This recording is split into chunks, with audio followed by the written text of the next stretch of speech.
Hey everyone, I'm Eddie Scandura. Today, we'll be riding the Durango-Silverton narrow gauge railroad from its southern terminus in Durango to its northern terminus at Silverton.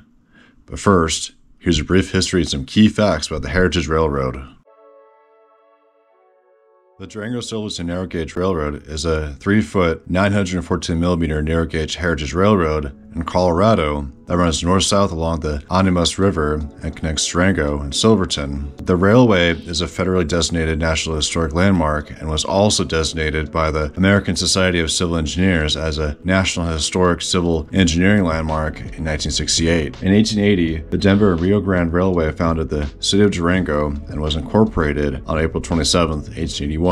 The railroad arrived in Durango on August 5, 1881, and construction on the line to Silverton began in fall of the same year. By July 1882, the tracks to Silverton were completed and the train began hauling both passengers and freight. From the very beginning, the breathtaking views along the railroad promoted the line as a scenic route for passenger service, even though the line was constructed primarily to haul mine ores, both gold and silver, in the San Juan Mountains. Researchers and historians estimate that over 300 million in precious metals have been transported over this route. With the advent of World War II in the late 1930s, the U.S. government requisitioned narrow gauge equipment to use in Alaska, and the smelter in Durango reopened to process uranium for use in the war. Following the end of World War II in 1945, the Silverton branch was in danger of being abandoned. Then, a determined staff in 1947 stepped in and helped to promote tourism and economic development in Durango in efforts to keep the scenic railway in service, which attracted film producers' attention in the process. Hollywood discovering Durango and the railroad helped bolster the railway's service and heavily popularized the scenic route. Over the next 10 years, several movies were filmed in the area showcasing the train, such as Ticket to Tomahawk, Across the Wide Missouri, Denver and Rio Grande,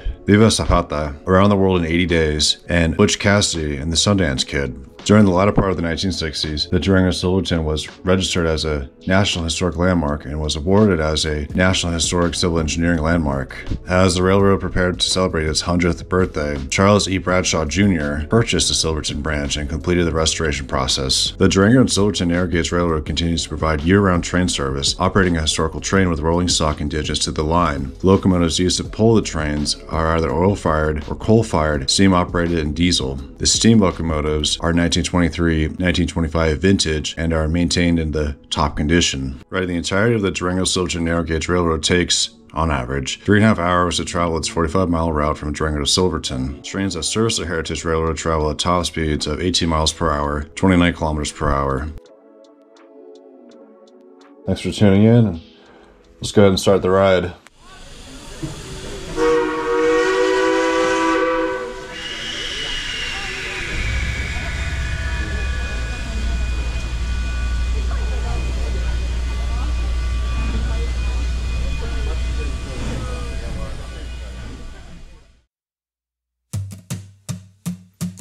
Wanna be like you, not afraid of spiders. Put me in a room, delete the doors right after. Don't tell me, don't look at me. Don't tell me anything.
so long to this routine that I do.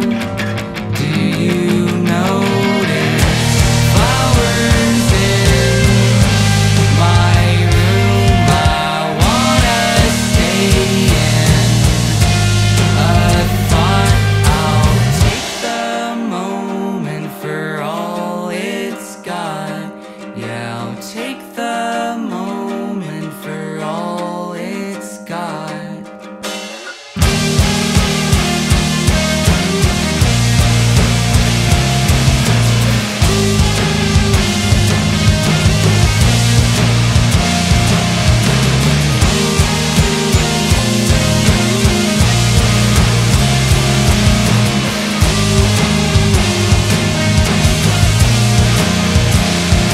You were almost just in time.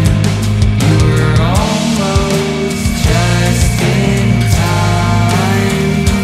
When I really get thinking, I'm really just thinking about sleeping in my car. Sorry, I forgot all the blankets. You really did seem more. My goal is for like the end just to be a cluster of multiple. Yeah.